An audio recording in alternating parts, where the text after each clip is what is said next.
of Ash and Flo. This is Unbillable Hours, a podcast about professional services marketing. Stick around to listen to our insights, tips, and best practices to improve your firm's marketing and even your career.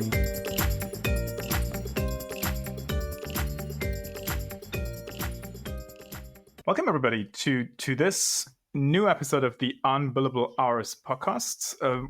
We're very excited to have Stephen G. Pope with us, who is a marketing expert, a podcast host. You might have seen him on TikTok if you use that app, but primarily he's also the founder of SGP Labs, which, Stephen, is that cool if I refer to that as a growth accelerator? You're a consulting firm that helps companies with their marketing efforts?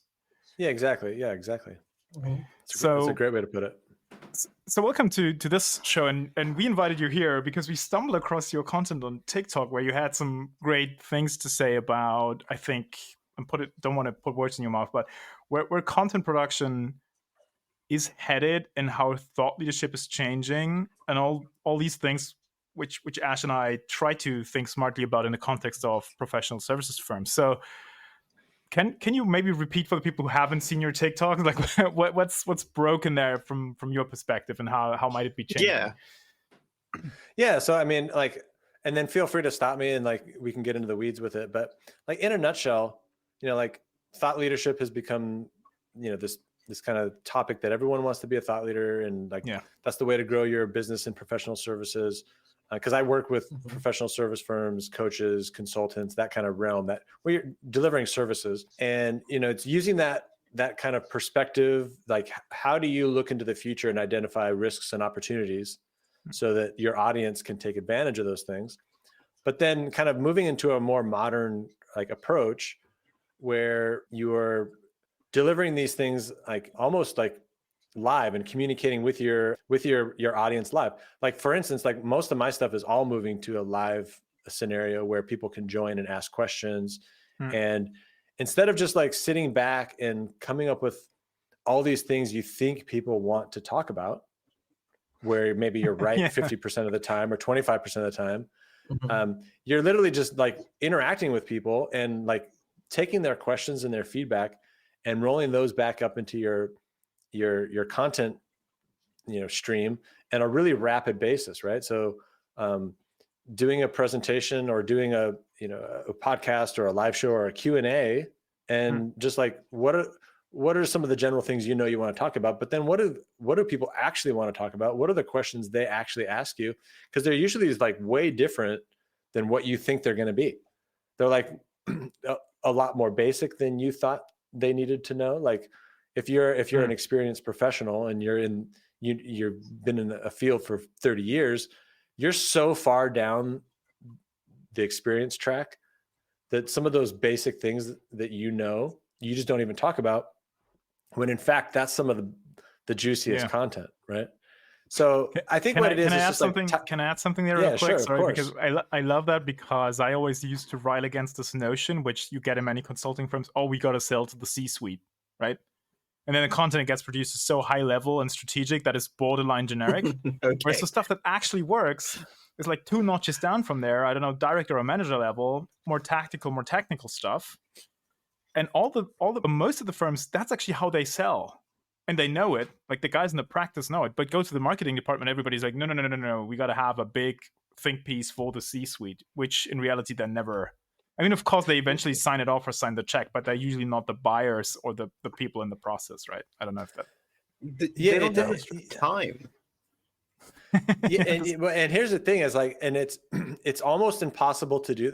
Excuse me. It's almost impossible to do this unless you are interacting with your audience on a regular basis. Because it's true. Here's the thing: if you go a week or 2 without talking to your customers, your mind is already drifted away. Yeah. So what I think is interesting about social media, as long as you can get over some of the hurdles that keep people from getting on there and interacting there, a lot of people feel like they're wasting their time. But in reality, you're having a direct conversation with people that you really want to actually talk to. Excuse me. And so when you're able to talk to people in real time, it keeps you really locked in to what they actually want. And so instead of walking away and making these big, huge presentations It's like you're just like in the weeds with people, talking with them, giving them your perspective, and just answering their questions.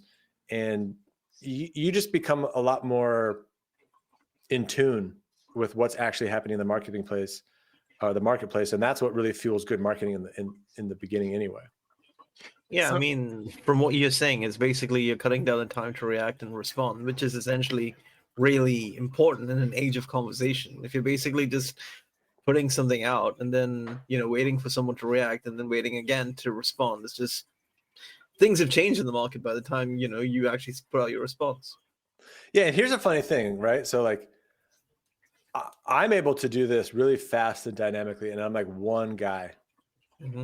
And I can create a stir that's, I mean, obviously Accenture, like those big consulting firms, they're much more known than I am, of course. It's like they have industry brand recognition and all that kind of stuff. But I'm able to produce more content faster than huge companies. And so like if a company like Accenture or one of these other companies adopted something like this, think about what they could actually do if they just got out of their own way.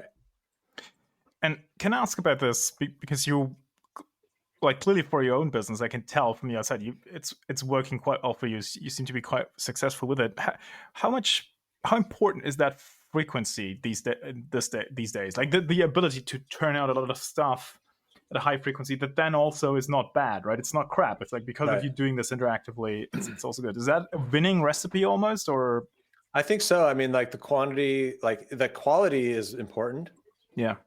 But the experience of doing it leads to that. But yeah, like content creation is so like a lot of the people that are creating content are like individual people, and there's a lot of stuff flooding onto the market. So there is a lot of noise. And so, that you have to have a certain level of volume and a certain cadence to things. That's what keeps you top of mind.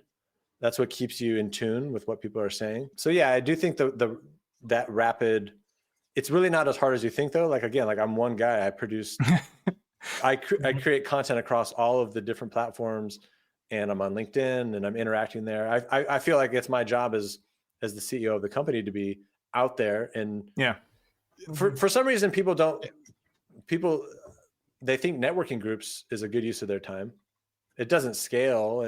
But for some reason that's just accepted as a good use of your time. But a lot of people just have a hard time getting over like getting on social media and spending time. But that's where everybody is, whether it's LinkedIn or TikTok or a lot of the customers I got off of TikTok, they were like, yeah, we saw your video while I was going to bed. I was just scrolling through TikTok and your video came up, and then I was like, hey, that's cool. And then they called me and then they hired me.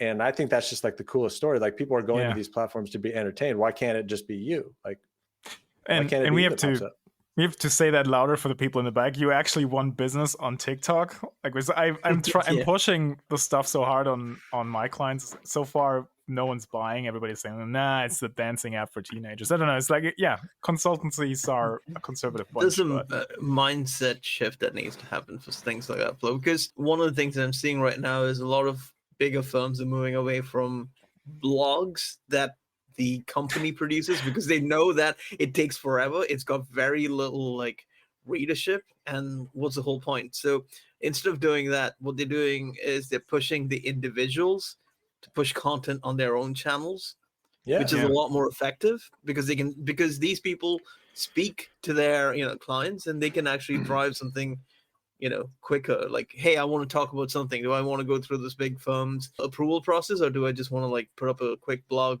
to just say this is what I think? Do you, as long as you've got the firm's blessing for what you're trying to say, should be fine, and it's quicker. Oh my God, the legal apparatus!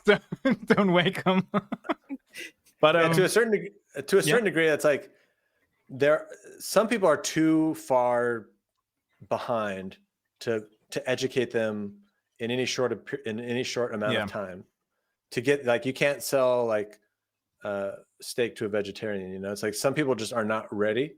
But there are a group of people that if you gave them just enough education and help them connect the dots, they can see it. A lot of times people are just they're too addicted to what they're already doing. So when you introduce this new stuff, they're like, oh my gosh, like when am I going to possibly fit that in, right? Well, I'm like, you're not going to fit it in. You're going to get rid of all the other crap you're doing.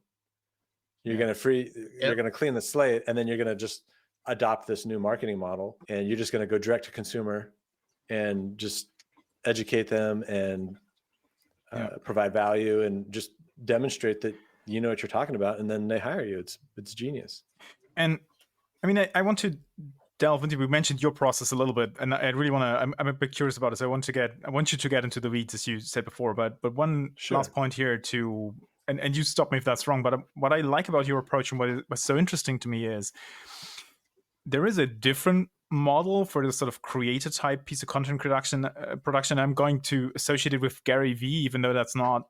Maybe he's not the only person, but these people say, well, just document your process, right? Documentation is content creation. Would it be fair to say that yours is actually slightly different because you say, no, don't sort of fuse your production process in content creation, like your consulting work, and then, film that and that's content. No, interact with your target audience. So you're sort of fusing client insight and then sort of my thinking process and then content creation, which is even a step further. I think it's even better suited model to consultants than just documenting my process, what I'm thinking, because that's not what's interesting, like you said, in all cases. Yeah, no, that's a good point. To be fair, I actually do a little bit of both. So I literally just started running YouTube ads for my consulting business.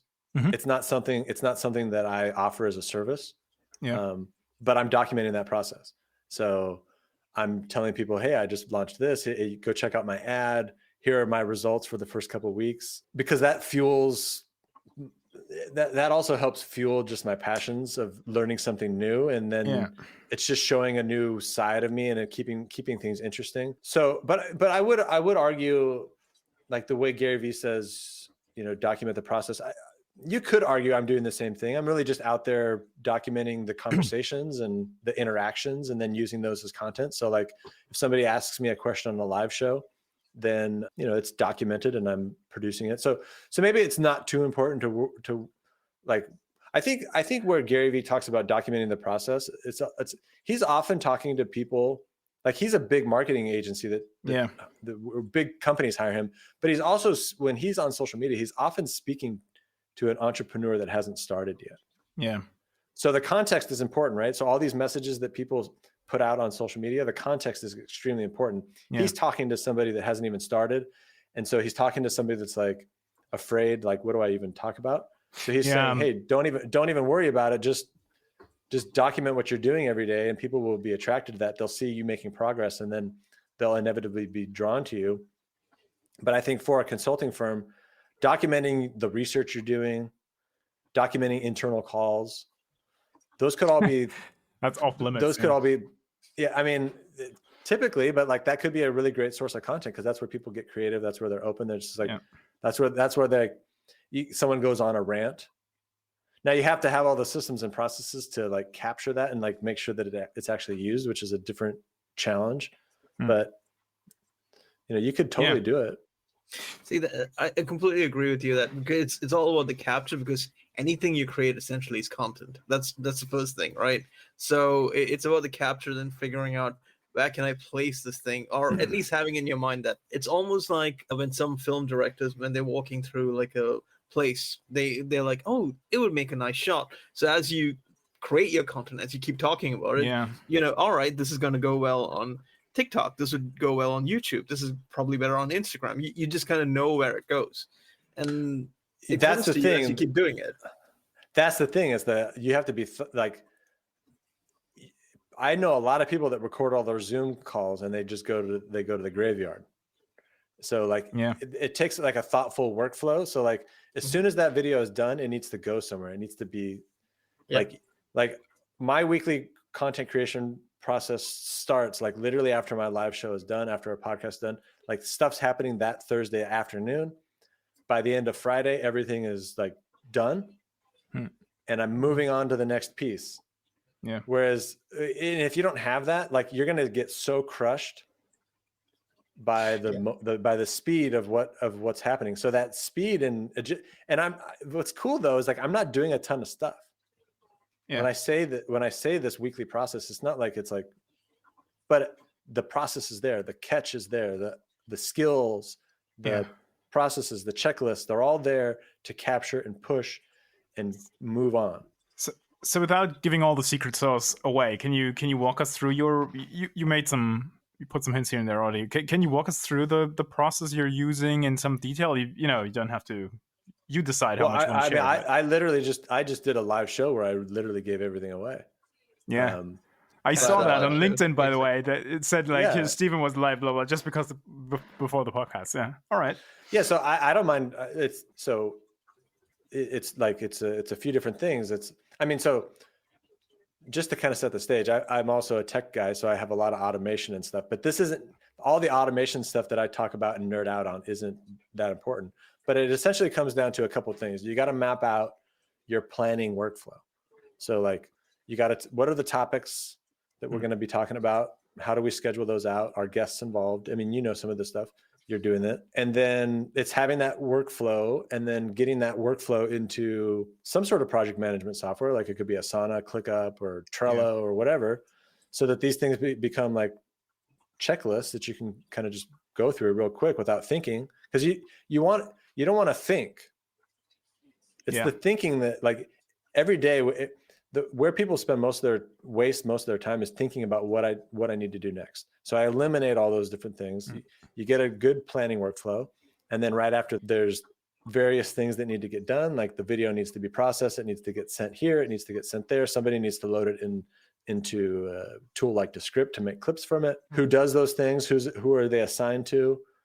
It's like really kind of like, I'm just going to say basic process stuff. Yeah. But it takes someone to be thoughtful to sit down and do it. Yeah. And then after that, it's like, what's that post-production workflow look like? Like, are you making clips from it? Are you going to YouTube? Are you doing this or that? And then what are the steps that need to happen there? And then also having like a weekly content planning agenda where people can come and be thoughtful. And they're talking about, hey, like on my live show, my wife is actually fielding the questions and then putting those on a Trello board so I can answer them as they come in.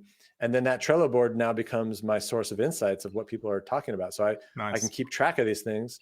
And then come Friday, when we're being thoughtful about it, then I can sit and we can slow down. What went wrong the last week? What are we going to be talking about next week? Do we need to update any of the processes? Finish that, and then we're done. And then I have technology that further makes a lot of that even easier in terms of like creating folders and structures and stuff like that, because I want it to be such that if I need to click somewhere, if I need to go to a folder, if a team member needs to find a file, an image, an MP3, an MP4, it's just a click. It's right there.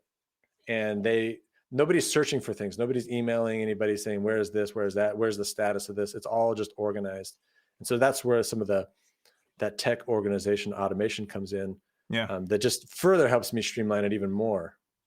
And I think you said it's not that important, but I think that the tech stuff, I think it might become over time, because also part of your process is, and you mentioned this idea of having live events and then capturing the content there and repurposing it in all kinds of smaller formats, right? So the idea is I always have something that's A, longer form, B, ideally involves my target audience, and then that gets chopped up into all kinds of pieces. So I think it is helpful to have a structure in place because I'll do this a couple of times. You'll be sitting on an archive of a ton of stuff, I'm guessing, right? So it's probably good to be organized around that.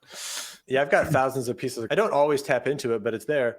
The only reason why I bring that up is because I do find that people, they try to automate things before they've actually even done it manually.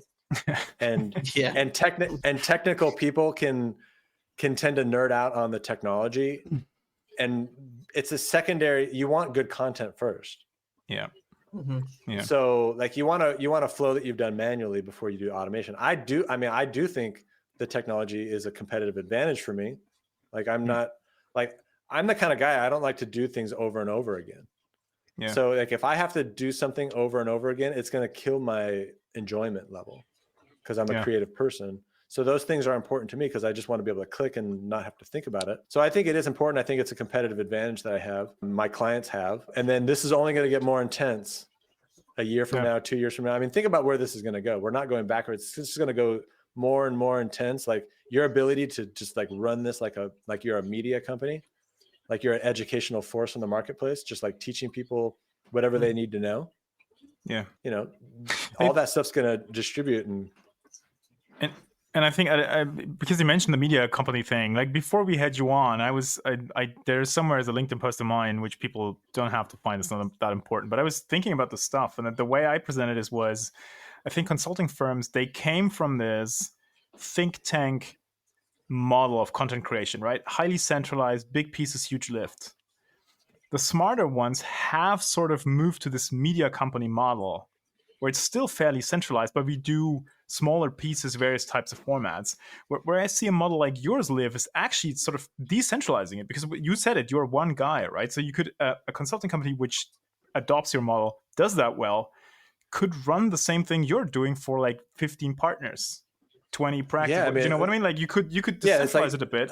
So it's no longer just one media company. It's essentially you equip all the interesting people in the business or in a distinct industry with a model like this. You could really punch above your weight class even as a mid-sized firm, right? Yeah. There is one thing to like caveat to that, Flo. Is that you got to make sure that they're all saying similar messages. Yeah, the governance headache comes in. I get that, but yeah. Well, I guess that kind of like, I don't know the big consulting realm like Accenture, but like, yeah, I'm sure there is, but in a smaller firm, I think you're right. Like, and what's so cool about this is like, this is the paradox is like, those kind of companies have the resources to actually do like like they could really do something quite amazing and be very dynamic if they could just, number one, get out of their own way and keep it simple and not over engineer it to begin with. It's like, there's so much opportunity. I think it's actually quite fascinating that the people that are actually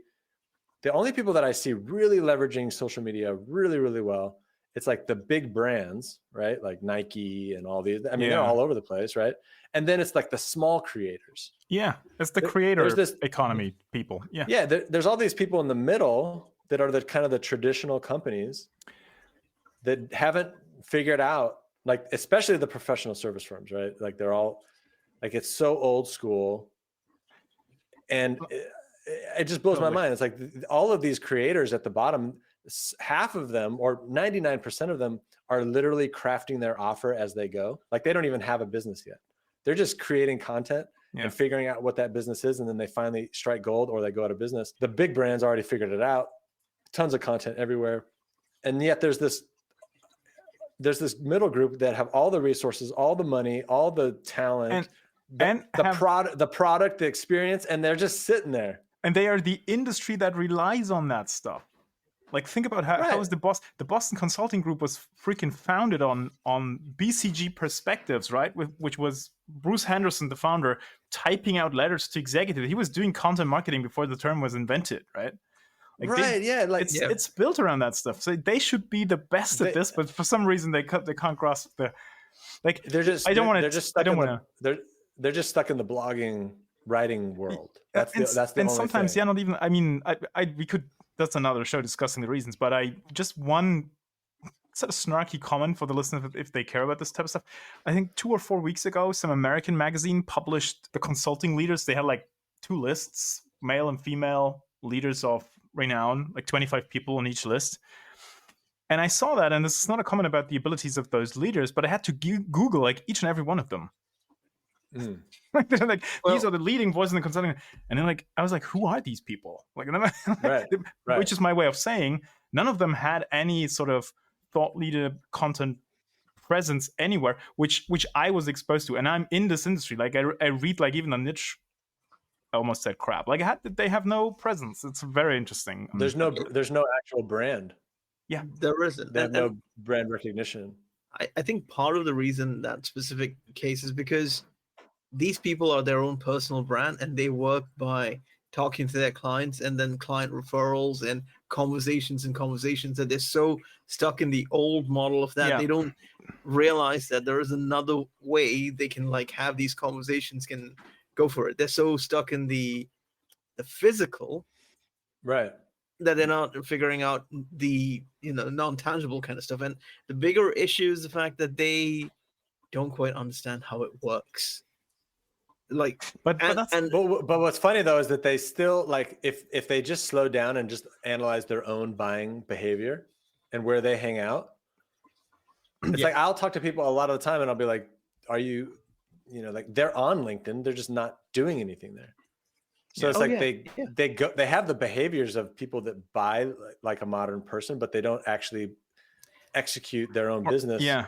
But that's from a the way consulting And my thing is trap, right? My thing is the people who tell me that Instagram isn't for B2B, who then also like after the meeting is over, turn around to show me their skiing trip pictures on their Instagram. Like they are on Instagram for their like I'm like what? But talking of old school, new school, I mean, I wanted to ask you about your TikTok stint, Stephen, because that you already mentioned you've won some business that way, and I don't know your numbers, but you seem to be quite successful for it. I've dabbled in it. I have 20 videos up if I'm not wrong, and it's not flying at all, which is probably my signal. It's not good enough yet, so I'm dialing it in. But it's just a volume thing, Yeah, probably. You got to have some volume to get TikTok. Yeah, I mean, I've doubled my business off of TikTok. Nice. I've been hired by I was hired by a $5 billion company, which I think that's not actually my ideal client, and it's probably not the client that I really want to grow my business with, because it's not the cultures is like, even like my ideas don't fit their culture as well. But all my customers have been 35 or older, and I was able to get onto TikTok pretty quickly, mostly just because I was sitting there one Christmas and I was just scrolling through it, and I was like, you know what? It's like, I wish I had been on LinkedIn before it got real busy, because you see people that were on there a long time and they got all this organic reach and all this stuff. Yeah. And I was looking at it, I was like, well, if I'm on TikTok, there's got to be other people like me. I'm selling to people like me. And I'd already had a bunch of practice making videos and stuff. So it was pretty easy for me to jump on there and just like talk into the camera, because I didn't have that fear of video that is always an impediment for someone to jump into this stuff. But I just made some logical conclusions. I was like, if I'm here, somebody else is here. I'm going to be here early. But yeah, TikTok has been a really cool place. And not only can you grow your business, but then you also become a better content creator. You become better at articulating yourself. I get better at telling little stories, that kind of thing. And so video plays a huge role in your presence. Like, can I ask, what is the sequence of things? Do you take a video for YouTube that also goes on your blog? If people visit your blog, it's primarily videos, right? Or 100% videos. I don't know. I haven't read all of it. But yeah, so YouTube first and then repurpose for TikTok, or do you do both? Or is that two different production streams? How does that work for you? Yeah, so currently I do my TikToks. I've gone through various iterations. Okay. But right now, how I'm doing those is I'll come to my computer right now, and I will just record like 8 or 9 videos, and then I'll send them to an editor and he'll cut them up, and then I can just post those on TikTok. I am going to be repurposing my YouTube videos onto TikTok, but you just have to be patient with yourself as you roll these different things out. But it's on my roadmap. Cool. And then also on TikTok specifically, I've seen people grow channels with repurposed content. So I'm not saying you can't do it, but it is a fast-paced platform. It is easier to grow from my experience and what I've seen other people do. And the people that I've helped is just talking into the camera, because it's very direct and natural. Yeah. But you can totally repurpose content from a podcast and all that kind of stuff. And I've seen people grow that way too. It just might grow a little slower. So that's on my roadmap. It's just like you have to be patient as you roll these things out, because you could very quickly overwhelm yourself. It's very easy to overwhelm yourself. Like what I'm doing now has taken me a while to figure out how to do. I've learned a lot of different skills to do it. And I help people accelerate that, but you can easily overwhelm yourself and get stressed out. Which also makes it fun, right? At least for me, I like to just dabble with the stuff, even if it doesn't fly. It's interesting to try new things. But you mentioned the fear of video, and Ash said something a while back where he said the people just don't know how to do it. Well, there's one thing I was... Yeah, bear with me. I wonder how much of that is actually a framing issue, because think about it. Like these consulting types, they go into a boardroom, right, and present their stuff to CEOs who might honestly be quite critical of consulting. They're used to explaining their stuff with words, and they're usually quite good at it. There's a certain level of refinement you could expect. So I'm struck by, like, the moment you point a camera at them, it goes away. they should be good at this, and they could be confident, because I've seen, like I always tell them, I've seen you present this on a stage 20 minutes ago. It's brilliant. And now we do the podcast recording, and you were sort of stumbling all over the place. Like, I don't know how No, to I help. get it. Yeah, I mean, I get it now, but I was terrified of getting on camera, to be quite honest. Okay. Like, I couldn't you tell. look at my well, because I've made a million of them. Okay. You look at my first LinkedIn video. I was like, oh, I was like super stressed out. It's like there's a couple things. It's like fear of video. You're recording yourself. You're looking into the camera. You're articulating your ideas, and then you're putting it out in a place that you have no control over. So like, yeah, if you're used to doing boardrooms and presenting to these different types of people, but now when you go onto LinkedIn or TikTok, you're going to have a kid on there saying that you're ugly, or you're that's a stupid idea. Like, get out of here. This is not for old people. I mean, you're going to get bombarded with just like stuff that you're not used to. And when people it's just different. So I have a lot of like empathy for that, because I've, number one, gone through it, and number two, like I've learned that it's one of the most interesting things. Like, all my clients get stuck on different things. Some are good with equipment. Some are good with process. Some are good with getting on video. Some are good with coming up ideas. Some are scared of video. Some can't keep a calendar event straight. Some can't, like, they don't know how to use Google Docs. So there's this wide range of different abilities, and like you've got to, or I have to be able to detect where are they going to go awry, and provide the training that they need to isolate that problem that they have. Because I've got training material for all sorts of things, and like some clients will just skip it because it's not an issue. Interesting. Flo, what I was trying to get at was there's also the consulting firm trap, where consultants are really good at selling and telling their ideas to other people. They don't implement it themselves. They don't take it in-house. The self-implementation aspect is quite low. Whereas, like, in your case, Stephen, you basically try it out for yourself before you go and sell it to someone else. You try it out and then you do it. So that element doesn't exist there. It's more like, I'm helping you solve a problem. Am I going to fix myself or do anything for myself relating to this? No, not really. I'm just going to tell you what to do. Right. Yeah. So right. That's actually an interesting. I've really noticed this in like it's a business philosophy. It's like there's a lot of businesses that sell something different than what they do for themselves. Right. So like, I'm a marketer. I help consultants grow, but I'm applying the same. I sell the same thing that I do for myself. So it's like this. Yeah.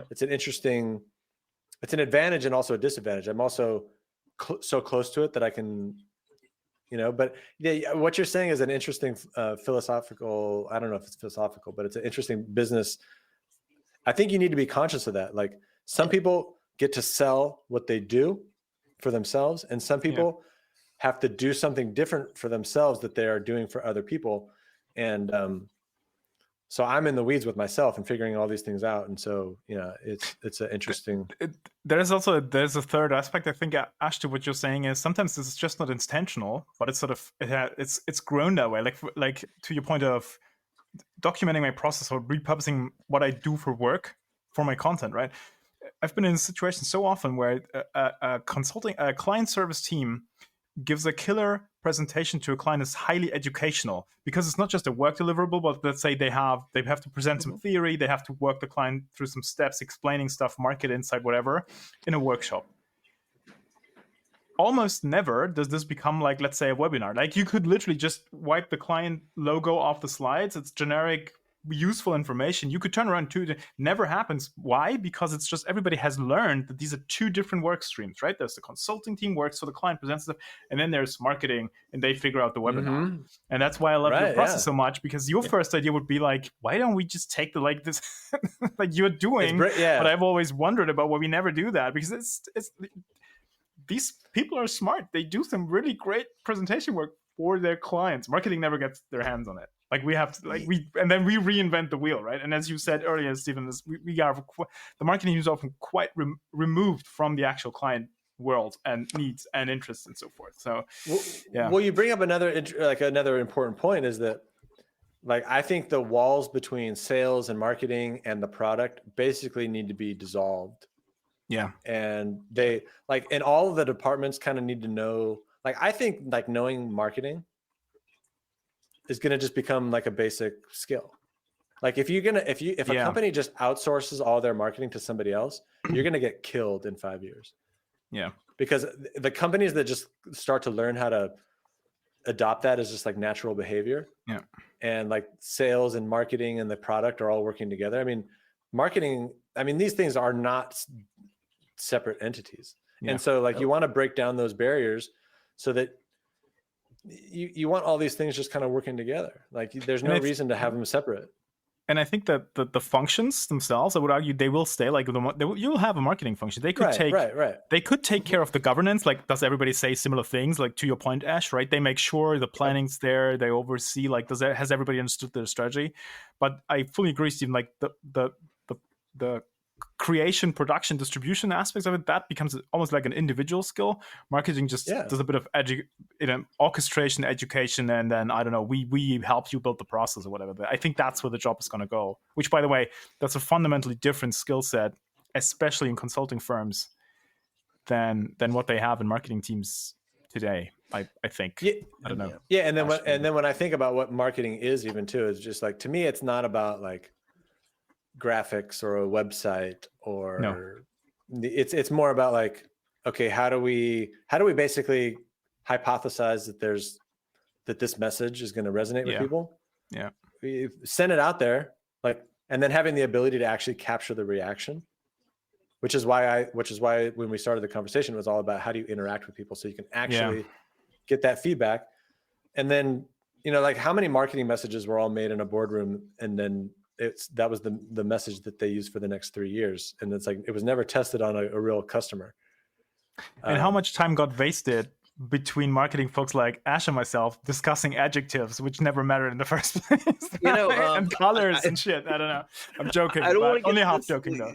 Yeah, I don't want to get this into a marketing discussion, but the whole issue that marketing faces overall is that you need to know every single function to help orchestrate selling your product.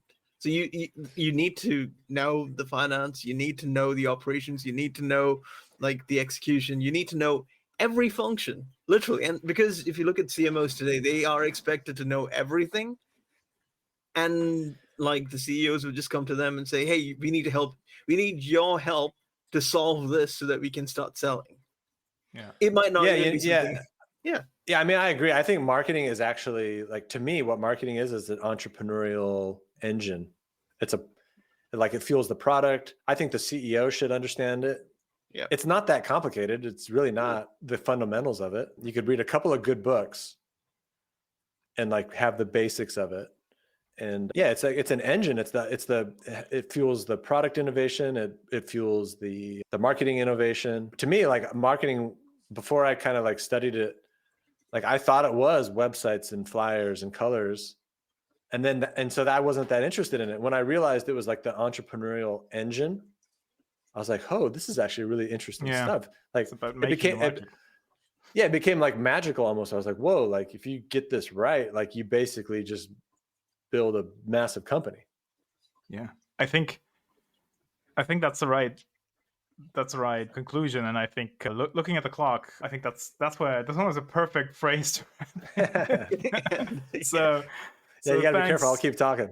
So thanks, Stephen, for joining and for shedding some light on where you think it's headed. And I recommend people check out your stuff and delve a bit deeper into your process. It's very interesting.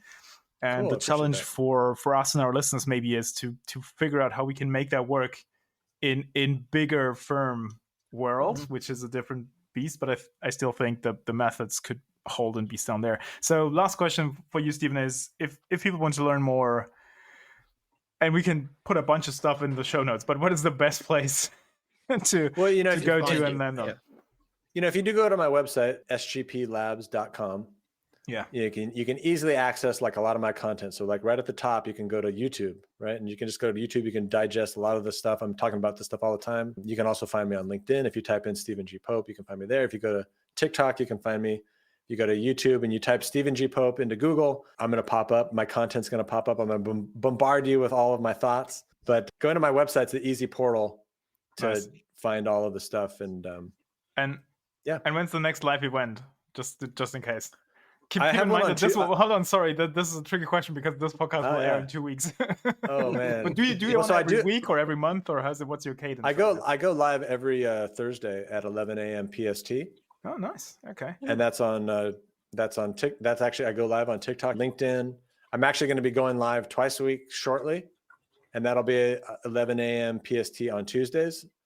And that'll be like the Tuesdays is going to be like more like a round table where people can just come and ask questions, and I'll give a couple of talking points, and that'll be it. Yeah. And then on the Thursdays is where I'm doing a little bit more targeted how-to type kind of thing. But in both cases, it's all live. I'm handling questions from people. So you can always find me live pretty much every week. Impressive. It really is. That is cool. I'm saying this as someone who had a senior content role in a large firm and a team of 4, sometimes 5 people with an agency, and it took us 2 weeks to put out a blog post. If we had really great 2 weeks, just Yeah, it's funny. Like people make it way too hard, and then they also want to outsource it. Like they're afraid. They're like, this is something that I deal with customers, and like some of the people I work with or I want to work with aren't ready yet. But like, you can outsource things, but you want to outsource them in like tasks. Like, oh, this person can do this task for me. Like they can edit my podcast. Mm-hmm.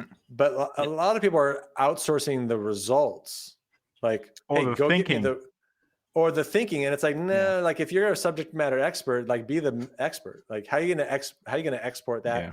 How are you gonna like if you're a CEO? How are you gonna like really look at this?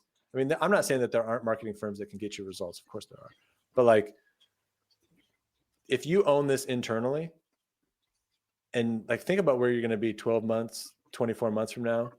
As opposed to the company that's like, hey, can you help me with this? And it's just like some other company. No company cares about you as much as you care about it. I don't care what they say. You care about your company. You care about your customers more than anybody else. And to give that control or that result to somebody else is a mistake. Yeah. Yeah, I'll agree there. Beautiful. I agree 100%. Right on. I really like this. So thanks for hopping on. That was a great conversation. I'm going to stop the recording now. Thanks, Stephen, and have a good rest of the week. Thanks for having me on, guys. I appreciate it. It's been fun. Cheers. Thanks for joining. Cheers. Thanks for listening to Unbillable Hours. If you want more, tune in next week. You know where to find us.